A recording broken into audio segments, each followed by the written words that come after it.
हाँ, आज विलियन चैप्टर के शेष भाग के कुछ इम्पोर्टेंट ये नोट्स हैं और फिर मैं भेज रहा हूँ, इन्हें सही से ध्यान से देखो। देखो, आज मैं थोड़े से न्यूमेरिकल करा रहा हूँ पहले, उसके बाद बाकी बचा हुआ जो कुछ पार्ट है वो कराया जाएगा।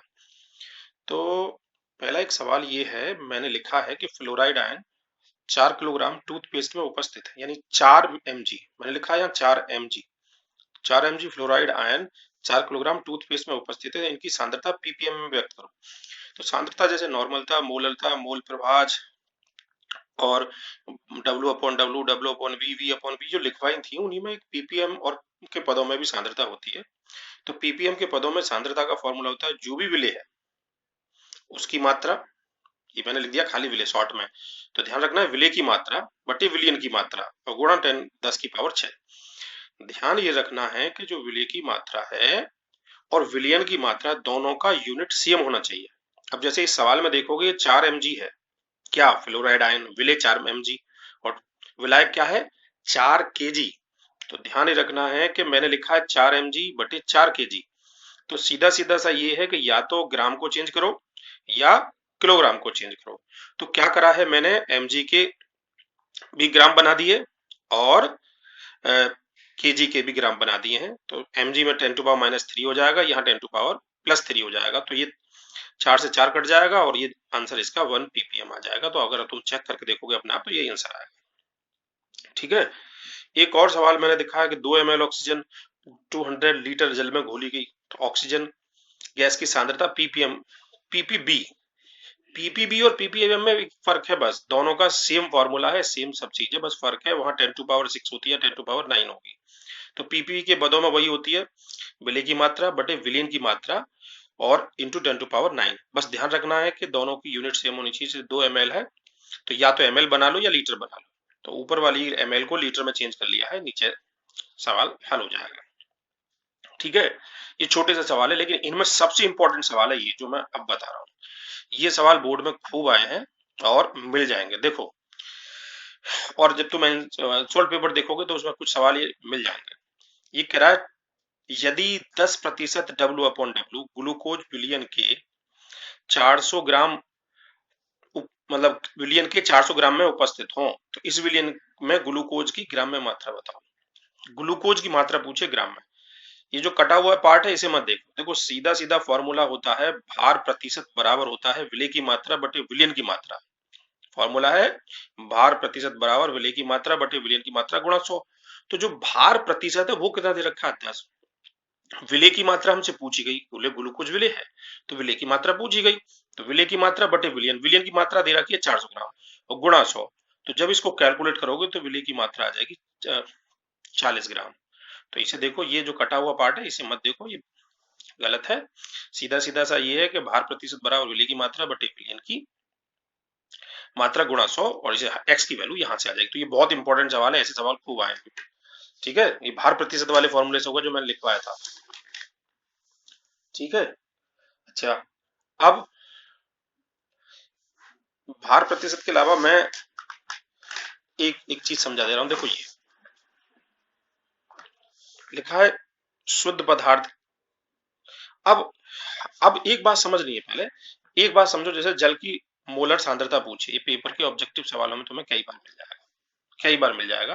तो ध्यान रखना, शुद्ध जल की मोलर सांद्रता होती है 55.55। अभी होती कैसे, देखो मोलर सांद्रता पूछ रहा है, 1 लीटर का मतलब होता है 1000 ml या 1000 ग्राम। ठीक है। और जल का जो मतलब ये जो फॉर्मूला है ये होता है ग्राम में मात्रा बटे अणुभार आयतन में, आयतन लीटर में। ये क्या है, मोलरता, क्योंकि मोलर सांद्रता ही तो पूछ रहा है। तो ध्यान रखना कि अगर मान लीजिए मोलरता क्या होती है, मोल पर किलोग्राम, और एक मोल में अगर हम देखें तो 1 लीटर में 1000 ml, और 1000 ml का मतलब 1000 ग्राम। क्यों 1000 ग्राम, क्यों एक ml का मतलब, क्योंकि जल की जो डेंसिटी है वो 1 ग्राम/ml होती है। तो अगर हम देखें 1 ml में 1 ग्राम होता है, तो 100 ml में 100 ग्राम होगा और 1000 ml में 1000 ग्राम होगा। तो इसलिए 1 लीटर में जो जल होगा वो 100 ग्राम होगा, और 100 ग्राम। अब मोलरता पे आ जाओ, ग्राम में मात्रा बटे अणुभार आयतन लीटर में। तो ग्राम में मात्रा कितनी हो गई, 1 लीटर में 1000, अणुभार 18 और लीटर 1, क्योंकि 1 लीटर में तुम निकालनी है। तो एक कट कटा के 550.55 आती है। तो ध्यान रखना कि जल शुद्ध जल की जो मोलरता है, मोलर सांद्रता, वो हमेशा 55.55 होती है। और ये बोर्ड के बहुत सारे एग्जामों में आया है, सीधे का सीधा ऑब्जेक्टिव सवाल। ठीक है, तो एक ये तुम्हें ध्यान रखना है। अब एक अब इसके बाद जो है कुछ सवाल हैं और देखो, सबसे इंपॉर्टेंट क्वेश्चन है ये, 20% W/V NaOH विलयन का घनत्व यदि 1.3 ग्राम पर ml, तो सांद्रता की बाकी पद ज्ञात करो। बाकी पद का मतलब नॉर्मलता, मोलरता, मोललता, जितनी भी तुम ज्ञात कर सकते हो वो सब निकालना है। अब कैसे करोगे? देखो, 20% W/V का मतलब क्या हुआ? इसका सीधा सा मतलब ये है कि 20 ग्राम विलेय पदार्थ है और कितने में है वो? 100 ml में। तो देखो, विलेय बराबर कितना हुआ? 20 ग्राम और विलयन बराबर हुआ 100 ml। तो इसका मतलब है 20 ग्राम जो है वो 100 ml में घुला है। अब हमें नॉर्मलता चाहिए, तो मोलरता चाहिए। तो मोलरता के लिए हमें चाहिए क्या? मोलरता के लिए चाहिए हमें आयतन लीटर में, मोलरता के लिए चाहिए विलायक का भार किलोग्राम में। तो सबसे पहले हमने क्या काम करा है? सबसे पहले हमने घनत्व का इस्तेमाल करा है। देखो, घनत्व बराबर होता है द्रव्यमान बटे आयतन, द्रव्यमान बटे आयतन। और अगर किसी चीज का द्रव्यमान निकलना हो तो घनत्व गुणा आयतन। तो घनत्व जो दे रखा है, डेंसिटी दे रखी है 1.3, और वॉल्यूम कितना हो गया? 100। 100 क्यों हुआ? मैं वही कह रहा हूँ, 20% W/V का मतलब हुआ कि 20 ग्राम सॉल्यूट खुला है 100 ml सॉल्यूशन में। तो ये 100 ml सॉल्यूशन है जो दे रखी है, इससे समझो। तो इस 100 की मल्टीप्लाई करोगे तो 130 आ जाएगा। तो ये क्या हुआ? ये हुआ विलियन का द्रव्यमान। विलियन है ये, m जो आया है विलियन का द्रव्यमान है। ठीक है, विलियन का घनत्व बराबर विलियन का द्रव्यमान बटे विलियन का आयतन। तो जैसे निकालोगे तो विलियन का द्रव्यमान आ गया, ये विलियन का द्रव्यमान है। अब हमें एक जगह विलायक के द्रव्यमान की जरूरत भी पड़ेगी, तो हम क्या करेंगे? हमारे पास 20 ग्राम विलेय है, तो अगर मैं इस 130 में से 20 को घटा दूं तो 110 आएगा। वो क्या होगा? वो विलायक का भार होगा। तो सबसे पहले हमें निकालनी है मोलरता। मोलरता, ठीक है, ये मैंने मोलरता के लिए लिखा है, इसे मैं बता दे रहा हूँ, ये है मोलरता। तो मोलरता बराबर होती है ग्राम में मात्रा बटे अणु भार और आयतन लीटर में। तो ग्राम में मात्रा कितनी हो गई? 20, क्योंकि 20% का मतलब क्या है? 20 ग्राम 100 ml में। विलेय क्या है? NaOH का अणु भार 40 हुआ, आयतन कितना है? 100 ml। वो पहले ही पता है 20 ग्राम कितने में घुला है? 100 में। लेकिन ये ml है तो लीटर बनाने के लिए 1000 से गुणा कर लो, इसे कैलकुलेट कर लो, जो आंसर आएगा वो आ जाएगा। ठीक है, तो ये आ गया मोलरता का सवाल। अब मोललता, ये है मोललता। मोललता कैसे निकलती है? ये है मोलरता और ये है मोललता। मोललता मोललता निकलती है ग्राम में मात्रा बटे अणुभार और गुणा विलायक का भार केजी में। तो मात्रा तो वही है 20 ग्राम, अणुभार भी वही रहेगा। अब ध्यान रखो, मैं जो तुम्हें पहले ही बताया था कि विलयन का भार 130 ग्राम, और 130 ग्राम में से यदि तुम 20 ग्राम इसे घटा दोगे NaOH को तो 110 आ जाएगा। क्या? विलायक का भार। यानी विलायक का भार जो हुआ वो सही मायने में हुआ विलायक बराबर 130 माइनस 20। 20 क्योंकि NaOH की मात्रा 20 है तो 110 आ जाएगा। तो बस, तो हो गया सवाल, ग्राम में मात्रा बटे अणु भार, विलायक का भार क्या हो गया? 110, 1000 कैलकुलेट कर लो, आंसर आ जाएगा। ठीक है, अब एक चीज होती है नॉर्मलता। देखो, नॉर्मलता निकालने का फॉर्मूला तुमने पढ़ा है, तुम जानते हो। नॉर्मलता का फॉर्मूला होता है ग्राम में मात्रा बटे तुल्यांकी भार और गुणा आयतन लीटर में। वैसे भी एक बात बताऊं, बेस है नॉर्मलता। अगर डायरेक्ट भी निकालनी है तो जो मोलरता आई है, देखो, कभी भी मोलरता को नॉर्मलता में चेंज करना हो तो क्या करते थे हम? अगर कोई क्षार है, जैसे NaOH दिया है, क्षार दिया ना, क्षार है ये NaOH क्षार, तो इसके OH की संख्या से हम गुणा करते थे मोलरता को, तो वो नॉर्मलता बदल जाती थी।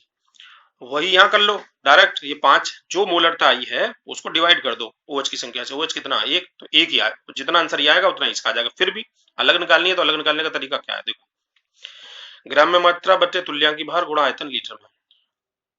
जो अमाउंट इन ग्राम है वो तो वही रहेगी सबके लिए, 20 ग्राम। NaOH का जो इक्विवेलेंट मास है, जिसे तुम तुल्यांकी भार कहते हो, वो आएगा 40। क्योंकि इक्विवेलेंट मास निकालने का फॉर्मूला क्या है, मॉलिक्यूलर मास जो भी पदार्थ दे रखा है उसको उसके OH की संख्या से डिवाइड करो, या अगर एसिड है तो उसके H की संख्या से भाग करो। मतलब सीधा सीधा सा मतलब है, बेस में एसिडिटी से डिवाइड होगा और एसिड में बेसिसिटी से डिवाइड होगी। तो अगर नॉर्मलता हुई ग्राम में मात्रा बटे तुल्यांक भार आयतन लीटर में, तो ग्राम में मात्रा वही है 20, तुल्यांक भार इसका 40 ही रहेगा क्योंकि मॉलिक्यूलर मास और इसका इक्विवेलेंट मास बराबर है क्योंकि OH की संख्या 1 है और आयतन लीटर में है ही शुरू में 100, तो दोनों एक ही आ रही है, मोलरता और नॉर्मलता। तो ये टर्म हो गई जो हमें निकालनी है। ठीक है, तो ये नॉर्मलता, मोलरता और मोलरता तीनों टर्म होगी अगर ऐसे कोई क्वेश्चन दिया है तो। ठीक, अब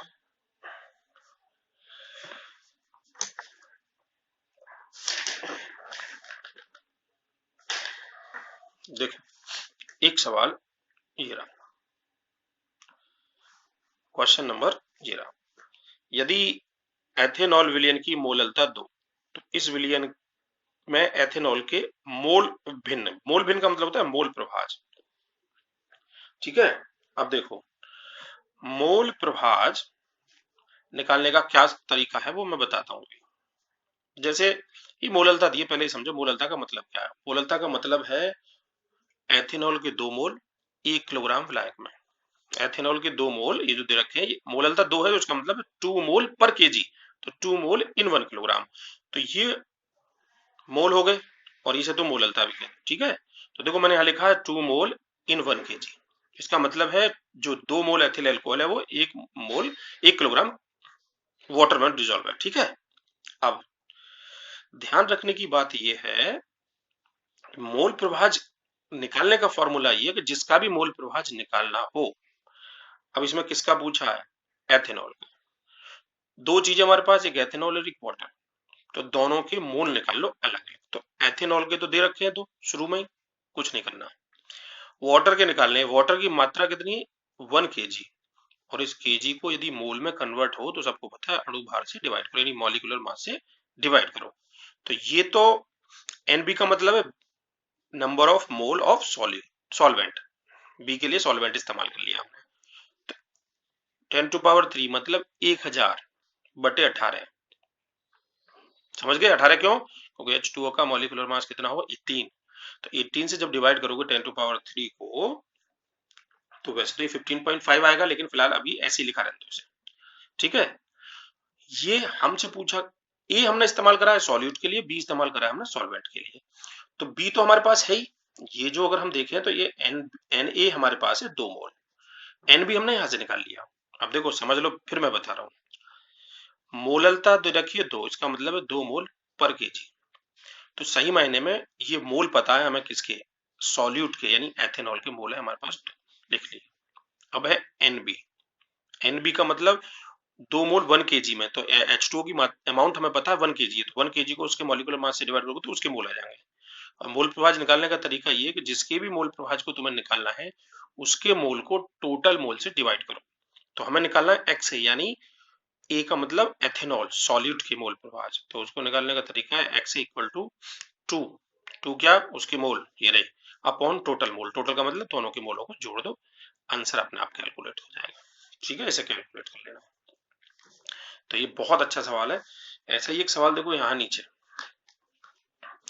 यदि NaOH विलयन की मोललता 3m हो तो इसकी सांद्रता W/W में व्यक्त करो। मतलब मास पर, मतलब हमें मोल दिया कि, तो इसका सीधा सा मतलब समझो तुम, हमारे पास 3 मोल है NaOH के 1 केजी वाटर में, मैंने यहाँ लिखा है, तो 3 मोल 1 केजी वाटर में, 1 केजी वाटर का मतलब 1000 ग्राम या 1000 ml, क्योंकि वाटर डेंसिटी 1 ग्राम पर ml होती है, तो 1000 केजी का मतलब 1000 ml। अब W/W तुम जानते ही हो, मैं कल बताया था कि W/W का मतलब है जो विलेय है उसकी अमाउंट ग्राम में, और अपॉन में टोटल अमाउंट ऑफ सॉल्यूशन वो भी ग्राम में। तो सबसे पहली बात यह है कि हमें क्या करना है, हमें मोल दे रखे 3 किसके, NaOH के, तो इस अमाउंट को हमें जो है कैलकुलेट करना है ग्राम में, और जब मोल दे रखे हो तो मोल को ग्राम में चेंज करने का मतलब मॉलिक्यूलर मास से मल्टीप्लाई करो, तो ये 3 मोल है, इसके मोलिकुलर मास से मल्टीप्लाई करोगे तो 3 को 40 से करोगे तो 120 आ जाएगा, 120। तो ये जो 120 आया है ये NaOH की अमाउंट है ग्राम में, यानी विलेय की मात्रा ग्राम में आ गई 120। W/W प्रतिशत होता है विलेय की मात्रा बटे विलियन की मात्रा। अब ध्यान रखो, विलेय की मात्रा 120, विलियन की कितनी हुई, विलियन की हुई 120 तो विलेय की, और 1000 किसकी, वाटर की, क्योंकि मोललता का मतलब क्या है, 3 मोल 1 किलोग्राम में, तो किलोग्राम को ग्राम में चेंज कर दो, 1 किलोग्राम का मतलब 1000 ग्राम। इसको जोड़ो, कैलकुलेट करो, आंसर आ जाएगा। ठीक है, तो ये सवाल है। और अब मैं जो है एक सवाल और तुम्हें दे दे रहा हूं तुम्हारे घर को करने को, एक ये रहा सवाल मैं पढ़ दे रहा हूं। यदि H2SO4 विलियन की मोललता 2, तो इसकी सांद्रता W/V में व्यक्त करो। एक सवाल तुम्हें ये अपना आप करना है, और एक आध सवाल और देख रहा हूं मैं, कोई मिल जाए सही से।